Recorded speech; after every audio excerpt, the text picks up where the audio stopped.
Let us solve 31st problem. In the following equation, एक reaction दे रखी है.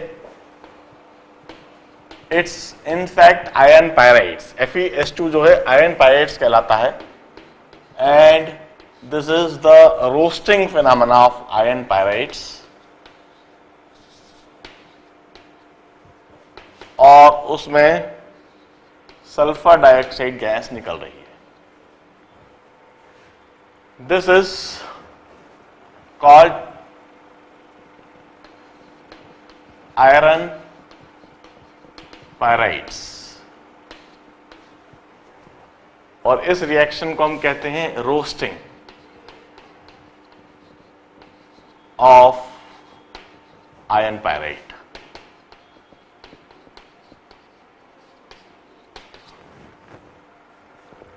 Iron pyrite brownish colour का ओर है, आयरन होता है FeS2 के फॉर्म में, और इसे हम भूंजते हैं. जैसे रोस्टेड पापड़ होता है कि नहीं, कैसे रोस्टेड पापड़ को हम आग के ऊपर सीधा रोस्ट करते हैं और वह रोस्टेड, एक तो फ्राइड पापड़, रोस्टेड पापड़. भूंजना, जैसे मूंगफली को हम भूंजते हैं. हम सीव ले लेते हैं, छेद वाली जाली लेते हैं, उसके अंदर मूंगफली डाल देते हैं और सीधा आग के ऊपर रखते हैं और उसको भूंजते हैं. बिल्कुल उसी तरह से आयरन पायराइट्स को सीधा आग के ऊपर रख के भूंजा जाता है, रोस्टिंग करा जाता है. ऐसा करने से एटमॉस्फेरिक एयर से वह ऑक्सीजन एब्जॉर्ब करती है. एटमॉस्फेरिक एयर से ऑक्सीजन एब्जॉर्ब करके Fe2O3 बन जाता है और सल्फर जो है वह सल्फर डाइऑक्साइड गैस बन के एस्केप करता है. What volume of SO2 measured at NTP would be obtained by complete combustion of 1 kilogram of iron pyrite? 1 kilogram of iron pyrite लिया, इससे कितना वॉल्यूम SO2 निकलेगा? What volume of air measured at NTP would be used in oxidation assuming 20% of oxygen by the volume? अब देखिए, मैं सबसे पहले कहता हूं 1 kg of आयरन पायराइट्स का मतलब हुआ 1000 gram of iron pyrites.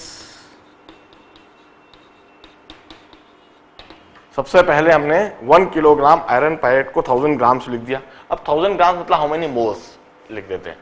Iron pyrites का मॉलिक्यूलर वेट निकालते हैं. Fe का है 56, सल्फर का 32 इंटू 2 दैट इज 64.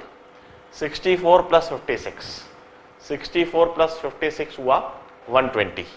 तो 1000 बाय 120 मोल्स ऑफ FeS2 हो गया.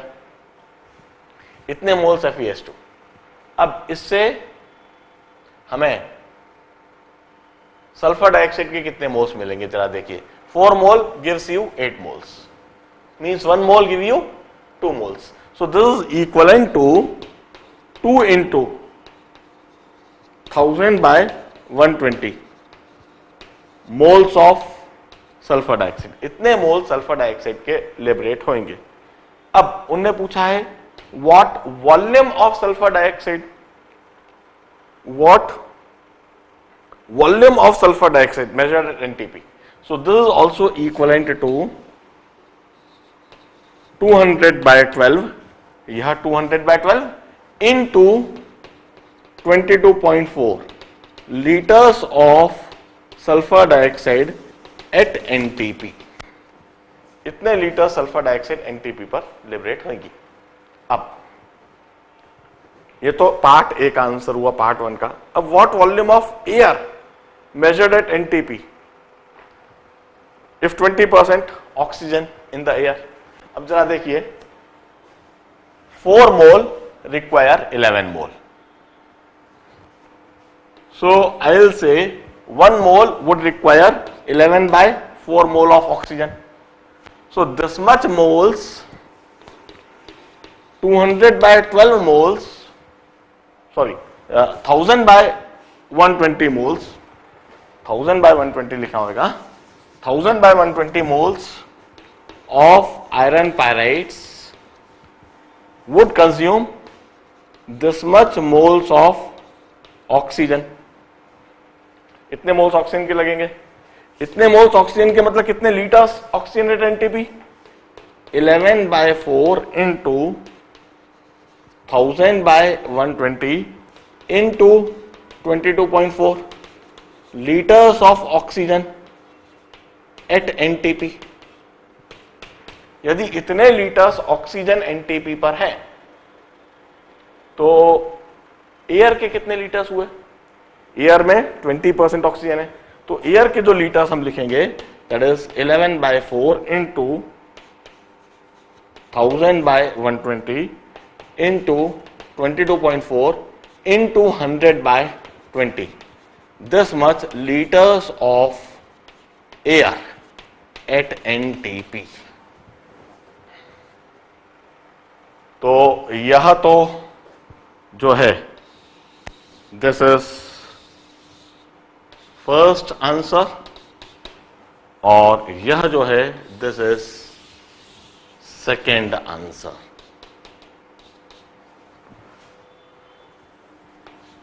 बड़े ध्यान से देखिए, इस जगह पर जो रिएक्शन है दैट इज फ्रीक्वेंटली और very commonly used in any iron and steel industry. किसी भी आयरन एंड स्टील इंडस्ट्री में यह रिएक्शन का इस्तेमाल होता है, यह सारी चीजें अप्लाई होती हैं। जो आयरन एंड स्टील इंडस्ट्री है, जैसे जमशेदपुर में टिस्को है, Tata iron and steel company limited, वहां पर आयरन ओर मंगाई। वह आयरन ओर है आयरन पायराइट्स। आयरन पायराइट्स होता है FeS2। इस आयरन पायराइट्स को आग में भूंजा जाता है, रोस्टिंग करा जाता है। जब उसको ओपन एयर में आग के अंदर रोस्टिंग करा जाएगा तो 4FeS2 react with 11O2। Air के अंदर, जो एटमॉस्फेरिक एयर के अंदर ऑक्सीजन है उसके साथ में रिएक्ट करती है, और वहां पर 2Fe2O3 और 8SO2 बैलेंस्ड और कंप्लीट रिएक्शन दे रखी है, यह बनता है। तो ऑक्सीजन एटमॉस्फेरिक एयर से ऑक्सीजन कंज्यूम हो रही है और सल्फर डाइऑक्साइड रिलीज हो रही है। ऑल्दो सल्फर डाइऑक्साइड को एटमॉस्फेरिक एयर में छोड़ नहीं सकते, क्योंकि यह एटमॉस्फेरिक एयर को पॉल्यूट करेगी। It's a green house gas, green house effect create करती है। एक तो पॉल्यूशन बढ़ाती है, इससे सफोकेशन बहुत ज्यादा होता है। यदि ये एटमॉस्फेरिक एयर में ज्यादा आ गई तो the peoples would start suffocating. Additionally ये सन से आने वाली सोलार एनर्जी को एब्जॉर्ब करती है, और ग्लोबल वार्मिंग भी इस गैस की वजह से होता है। अब 1 किलोग्राम आयरन पायराइट्स में 1000 ग्राम्स ऑफ आयरन पायराइट्स होएगा। ये कितने मोल्स है? इसके लिए इसके मॉलिक्यूलर वेट से डिवाइड कर दिया। इतने मोल्स आयरन पायराइट्स होंगे। इतने मोल्स आयरन पायराइट्स, देखिए कितना सल्फर डाइऑक्साइड देगा। 4 मोल से इसके 8 मोल मिलते हैं, मतलब 1 मोल से इसका 2 मोल मिलता है। यह रिएक्शन देखकर पता लग रहा है। तो इतने मोल्स FeS2 से इसके दुगने मोल सल्फर डाइऑक्साइड के मिलेंगे। इतने मोल सल्फर डाइऑक्साइड के, since it's a gas, so its volume can be determined at NTP by multiplying number of moles with 22.4. This much liters of sulfur dioxide at NTP मिल जाएगा। ये तो पार्ट 1 का answer हो गया। अब इतने मोल्स FeS2 कितना ऑक्सीजन कंज्यूम करेंगे?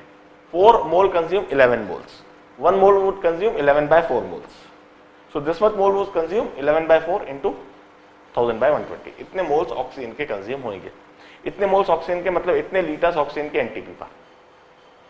20% ऑक्सीजन है तो इतने लीटर्स एयर एनटीपी पर कंज्यूम होगी। इस 31st प्रॉब्लम। अब 34th करेंगे हम। इनफैक्ट मैं इसके बाद 40th प्रॉब्लम भी करना चाहूंगा आज ही। इसे नोट डाउन करो।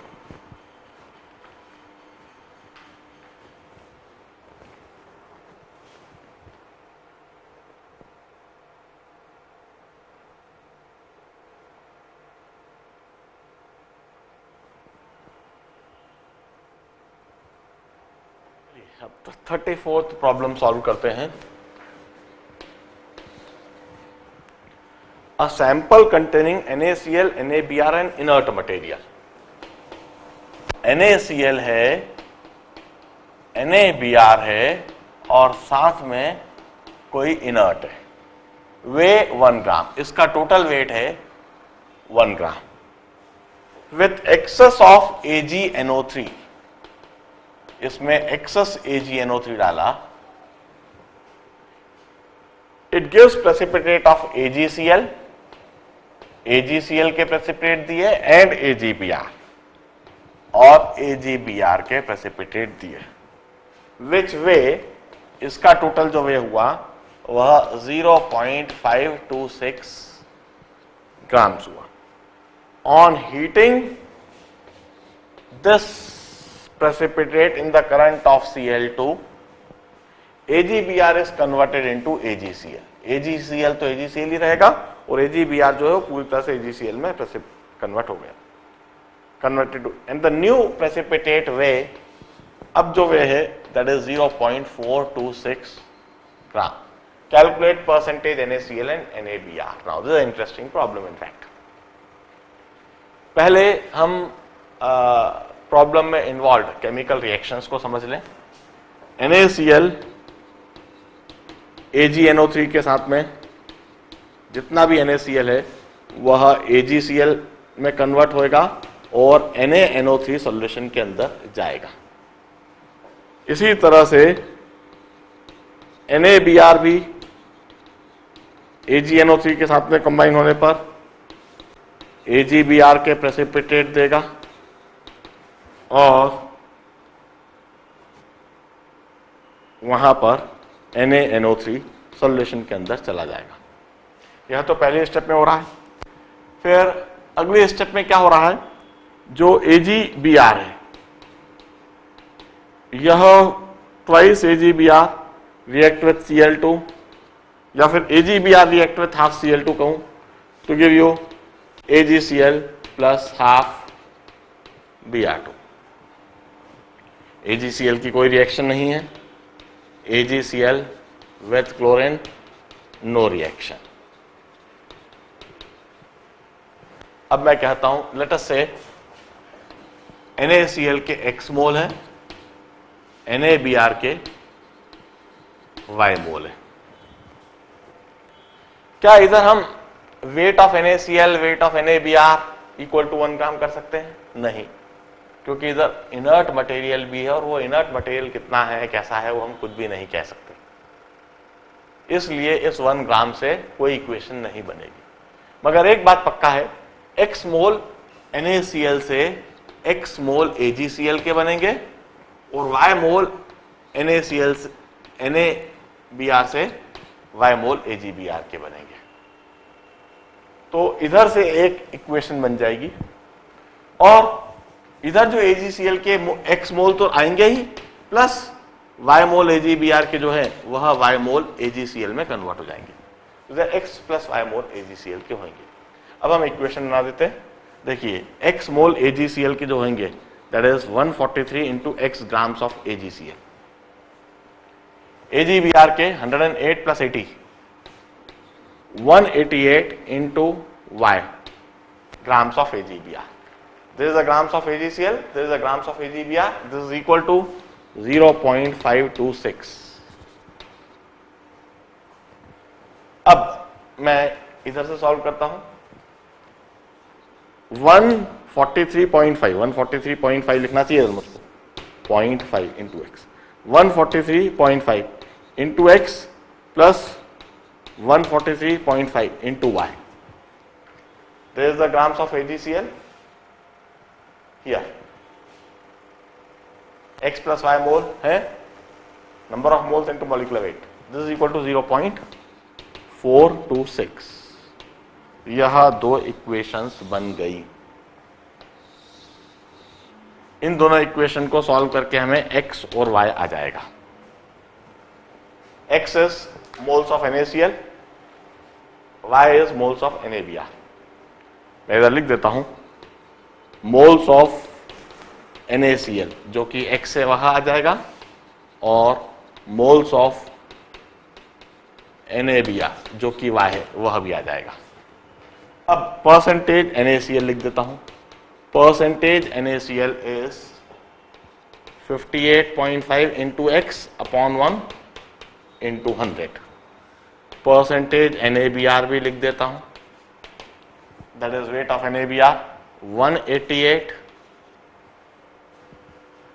Sorry NaBr is 80 plus 23.5, 103.5, 103 into y upon 1 into 100. This is percentage NaCl and percentage NaBr. Solve कर लीजिए, मैं सीधा आंसर देखकर लिख दूंगा जो आना चाहिए। 34 का जो आंसर है दैट इज 4.2% एंड 23.2% बाकी का इनर्ट मटेरियल है। इक्वेशन कैसे बनाई यह देखिए, वेट ऑफ इक्वेशन बनाने के बाद एक्स और वाई के लिए सॉल्व करा, एक्स है मोल्स ऑफ NaCl, वाई है मोल्स ऑफ NaBr, तो इससे wait of NaCl upon total weight into 100, wait of NaBr upon total weight into 100, यह परसेंटेज NaCl परसेंटेज NaBr आ गया। 34th प्रॉब्लम के सॉल्यूशन को बड़े ध्यान से देखिए, प्रॉब्लम की फिलॉसफी देखिए, उसमें इन्वॉल्व केमिकल रिएक्शंस को देखिए, सॉल्व करके आंसर लाइए। 37th करेंगे अब इसके बाद।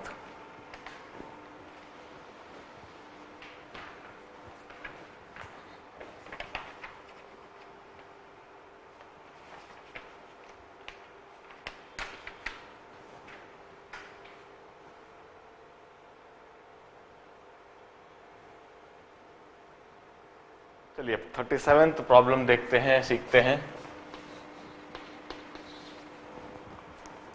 Prior to combustion, organic sulfur has to be removed from coal. Examine the following equation.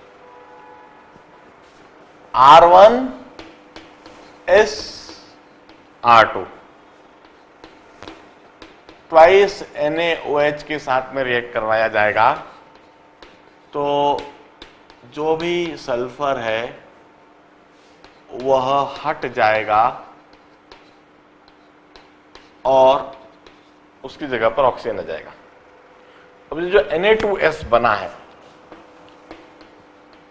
यह Na2S वाटर और CO2 के साथ में कंबाइन करेगा, Na2CO3 और H2S गैस बनाएगा, और यह जो Na2CO3 बन रहा है इसको कैल्शियम हाइड्रोक्साइड के साथ में ट्रीट करवाया, तो वहां पर दोबारा हमें वह NaOH मिल जाएगा जो पहली रिएक्शन में हमें आवश्यकता है, और यह जो CaCO3 बना है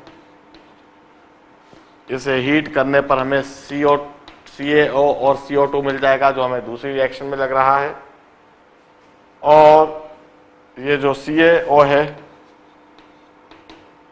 यह वाटर के साथ में रिएक्ट करके कैल्शियम हाइड्रोक्साइड बना लेगा जो हमें तीसरी रिएक्शन में लग रहा है।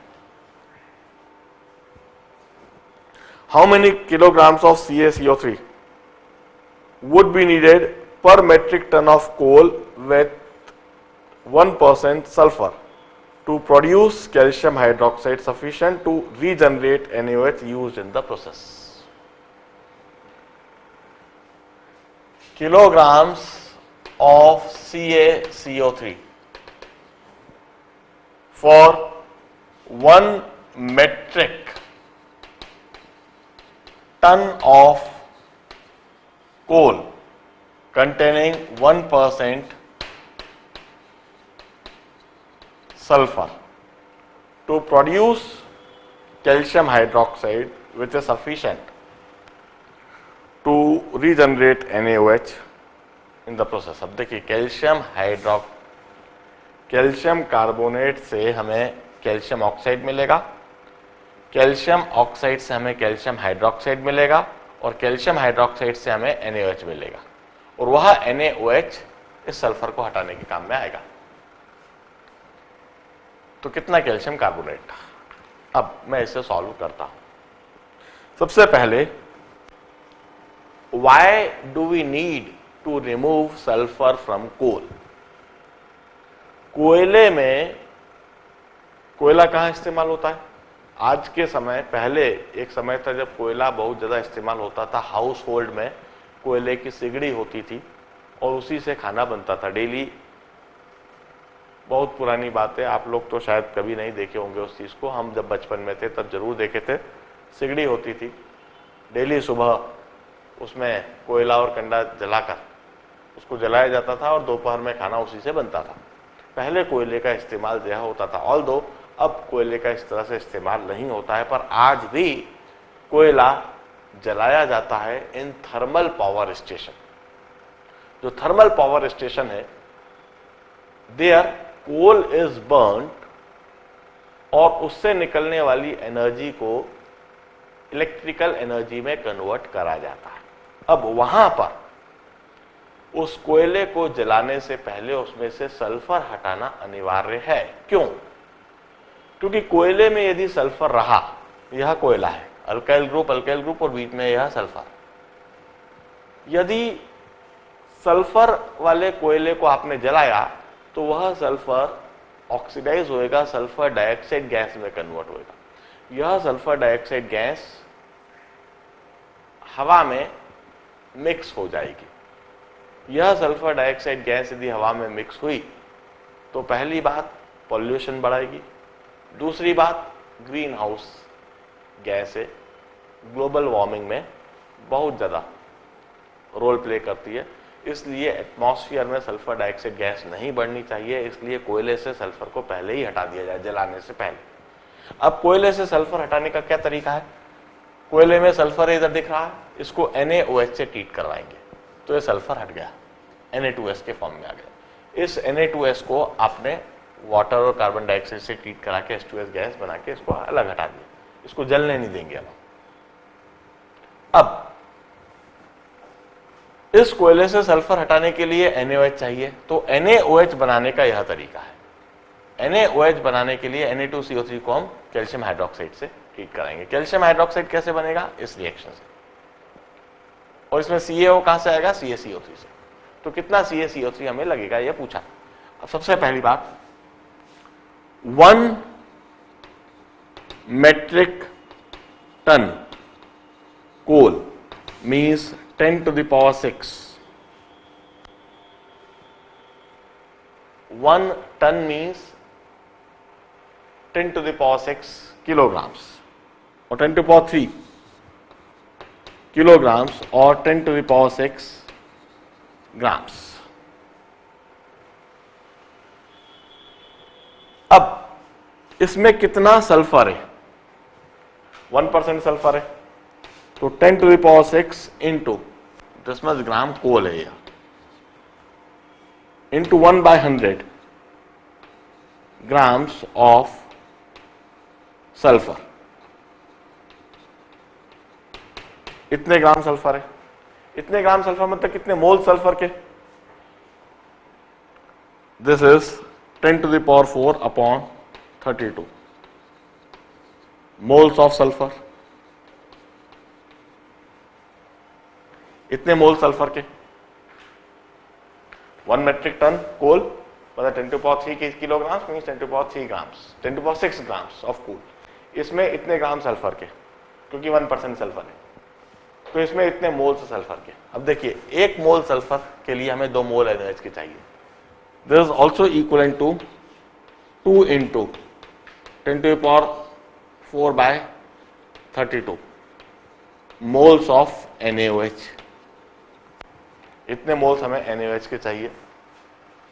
अब NaOH के 2 मोल हमें 1 मोल कैल्शियम हाइड्रोक्साइड से मिलते हैं, तो this is also equal to 2/2 into 10 to the power 4/32 moles of calcium hydroxide, और this is also equal to,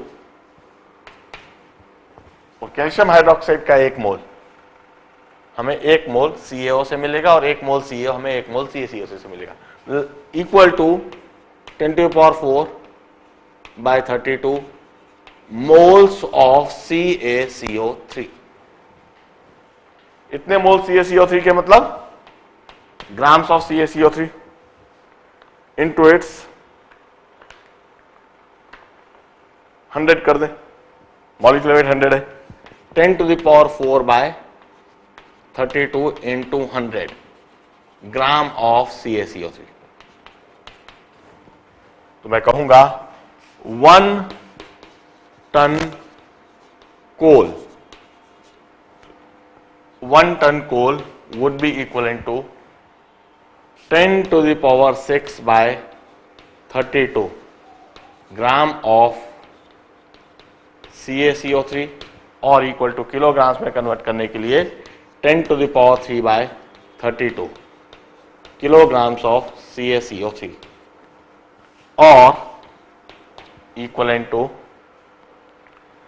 1000 by 32, 1000 by 32 means 125 by 4, 125 by 4 kilogram or 31.25 kilogram of CaCO3. This is the answer.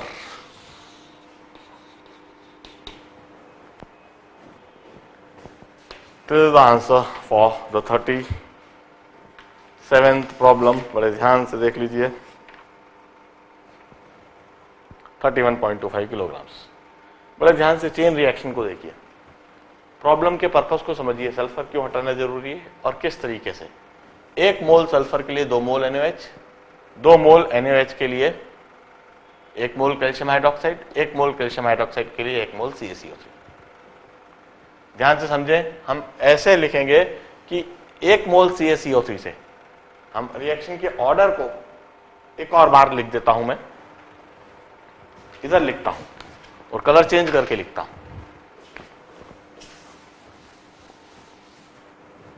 एक मोल CaCO3 से 1 मोल CaCO3 से 1 मोल CaO मिलेगा और 1 मोल CaO से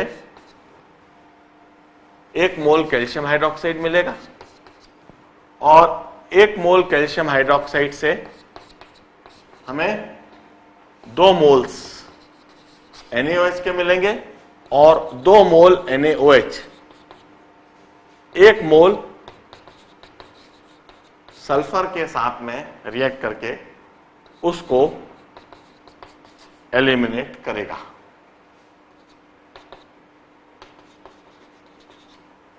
यह reaction के sequence को देखना है। 1 मोल CaCO3 1 मोल CaO देगा। दिस इज, मैं रिएक्शन नंबरिंग कर देता हूं, 1 2 3 4 5। तो सबसे पहले मैंने 4th रिएक्शन देखी है, यह 4th रिएक्शन।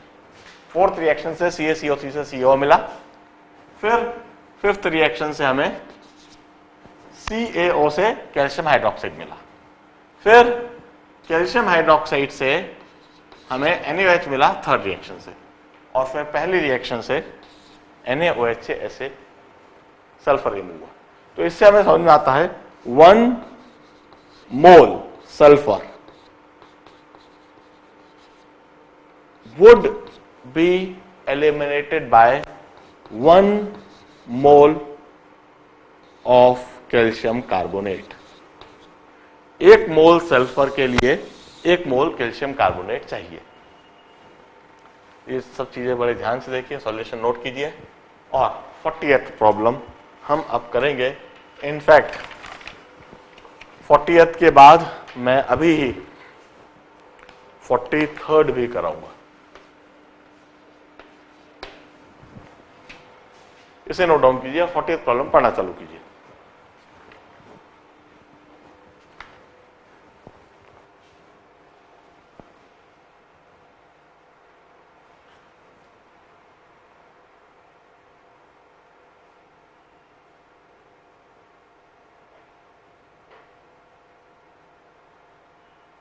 चलिए 40th प्रॉब्लम करते हैं अब। 0.2 gram of primary aliphatic amine, 0.2 gram of primary aliphatic amine, जिसे हम RNS2 कह सकते हैं। this primary aliphatic amine RNS2 on treatment with nitrous acid HONO. This nitrous acid HNO2, nitrous acid HNO2 होती है HONO. Now this gave 61.36 ml of nitrogen. 61.36 ml of nitrogen at STP. Calculate molecular weight of amine. अब देखिए जो reaction होती है that is RNS2 gives you 1 mole of N2 and along with it it gives alcohol ROH NH2O. एक तो ROH मिल जाता है और H2O, ROH H2O और N2, यह रिएक्शन होती है. इसके 1 मोल से 1 मोल amine, 1 mole amine gives you 1 mole of nitrogen. This is the basic concept. अब देखिए amine का molecular weight मान लीजिए m है तो 0.2 अपॉन m मोल्स हुए और नाइट्रोजन के कितने मोल्स हुए 61.36 अपॉन 22400 मोल्स ऑफ नाइट्रोजन. तो moles of amine 0.2 m 0.2 upon m और moles of nitrogen 61.36 upon 22400 equate कर दिया और इससे हमें मॉलिक्यूलर वेट देखने लगा that is 0.2 into 22400 upon 61.36. This is the molecular weight of primary aliphatic amine. Answer सीधा लिख देता हूं मैं. 40th का आंसर है 73 ग्राम पर मोल. ग्राम पर मोल. हो सकता है आपको यह रिएक्शन नहीं पता हो पर मैंने लिख दी है. 12th स्टैंडर्ड के एंड में इस रिएक्शन को जब आप नाइट्रोजन डेरिवेटिव्स पढ़ेंगे वहां पर इस रिएक्शन को देखेंगे. प्राइमरी एलिफेटिक एमीन होता है RNS2. यह नाइट्रस एसिड से रिएक्ट करता है. नाइट्रस एसिड होता है HNO2. Nitrous acid HNO2 OH and double bond O. यह रिएक्शन होती है जहां से नाइट्रोजन गैस मिलती है और ROH और H2. अब यह बात समझ जाइए 1 मोल एमीन 1 मोल नाइट्रोजन गैस देता है. एक नाइट्रोजन इधर से आ रहा है एक नाइट्रोजन इधर से आ रहा है दोनों कंबाइन होकर नाइट्रोजन गैस देते हैं. 1 मोल एमीन 1 मोल नाइट्रोजन गैस देता है. अब मोल्स ऑफ एमीन कितने हैं 0.2 ग्राम upon its molecular weight. Moles of nitrogen कितने हैं volume at STP upon 22.4. Volume litres में होता है अपॉन 22.4. वॉल्यूम ml में है तो अपॉन 22400. इसमें moles of nitrogen. Moles of amine को मोल्स ऑफ नाइट्रोजन के बराबर कर दिया. मॉलिक्यूलर वेट आ गया 40th. देखिए ध्यान से नोट डाउन कीजिए. आज का हम लास्ट प्रॉब्लम करते हैं 43rd. इसके बाद के जो प्रॉब्लम है कल के दिन करते हैं. 43rd लास्ट प्रॉब्लम पढ़ना चालू कीजिए please.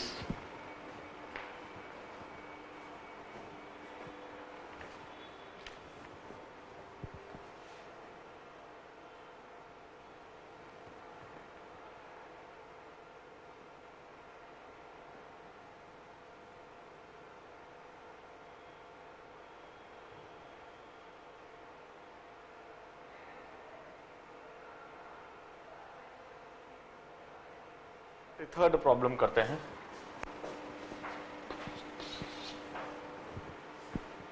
A fuel oil contains significant quantity of sulfur. The oil is burnt and sulfur is oxidized to SO2 as. Fuel oil जो भी है और फ्यूल ऑयल में जो भी कुछ सल्फर है वह बर्न करने पर एटमॉस्फेरिक ऑक्सीजन से रिएक्ट करके SO2 में कन्वर्ट होता है. इन अ city 465 tons of SO2 is emitted by power plant each day. 465 ton of SO2 is emitted by power plant each day. If 50% of SO2 come from combustion of fuel oil that contain 3% sulfur by weight. 50% इधर से आ रहा है, 50% इधर से आ रहा है, और इसमें 3% सल्फर है। How many tons of oil is burnt per day? अब जरा देखिए,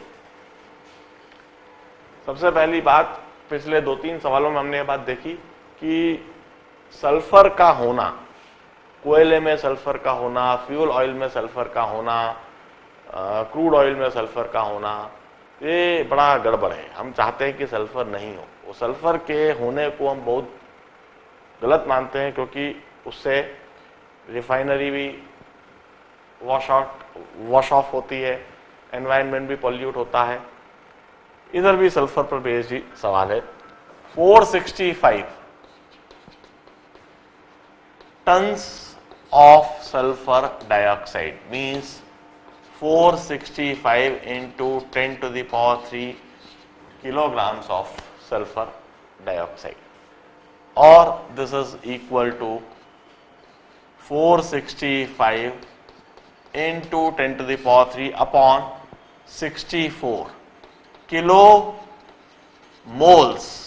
of sulfur dioxide.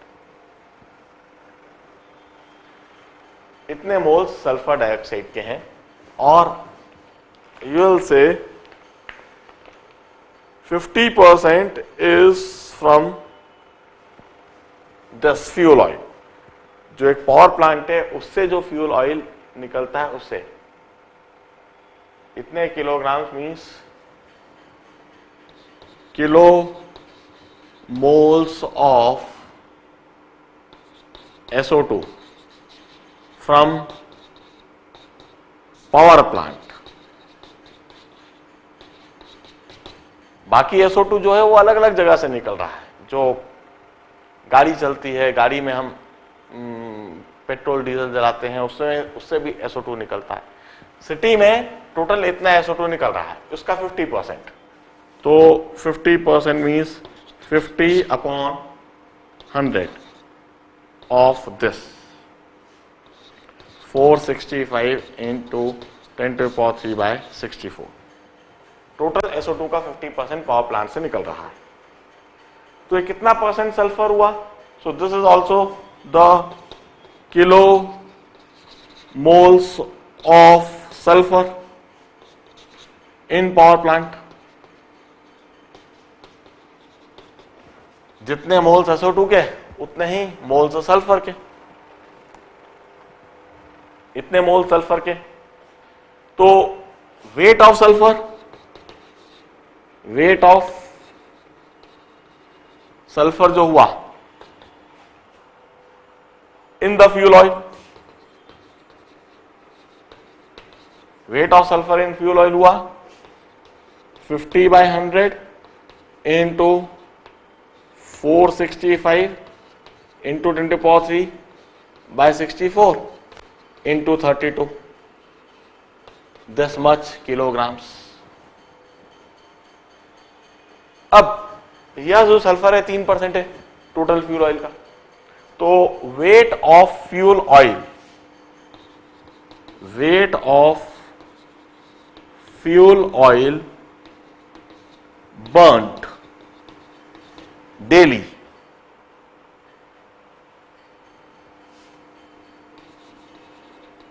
डेली कितना weight of fuel oil burn हो रहा है? This is the weight of sulphur 465 into 10 to the power 3 by 64 into 32 upon 3 into 100, this much kilograms। इसे हम solve कर सकते हैं और यह लिख सकते हैं टन्स में। यदि हम लिखेंगे तो 465/64 इंटू 32/3 टन्स। इतना टन फ्यूल ऑयल बर्न करा जा रहा है। इसको 2 से डिवाइड कर दें तो 465/6 टन्स, और इसको भी हम कर दें 7, 45, 77, 3 77.5 टन्स। इतना फ्यूल ऑयल डेली उस पावर प्लांट में बर्न करा जा रहा है। This is 43rd problem.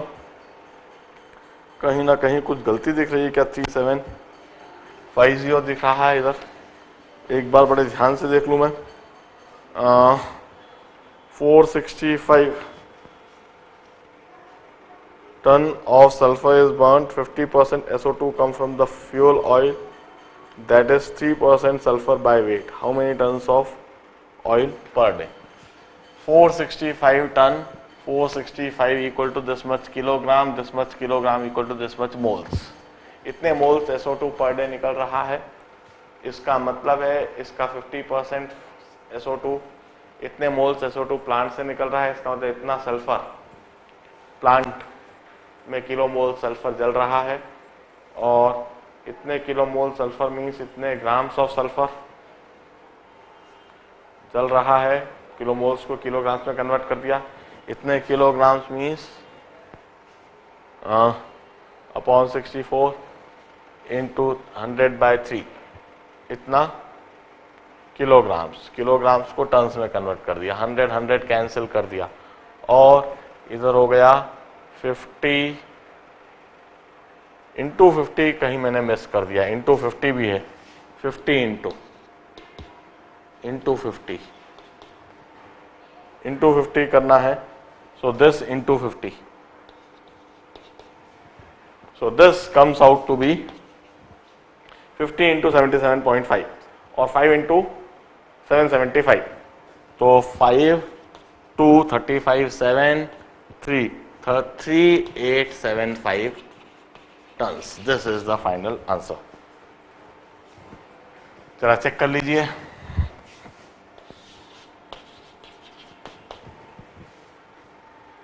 छोटी सी गलती था, 50 मल्टीप्लाई कर दीजिए, बस वो ऊपर मिस हो गया। That's all for today.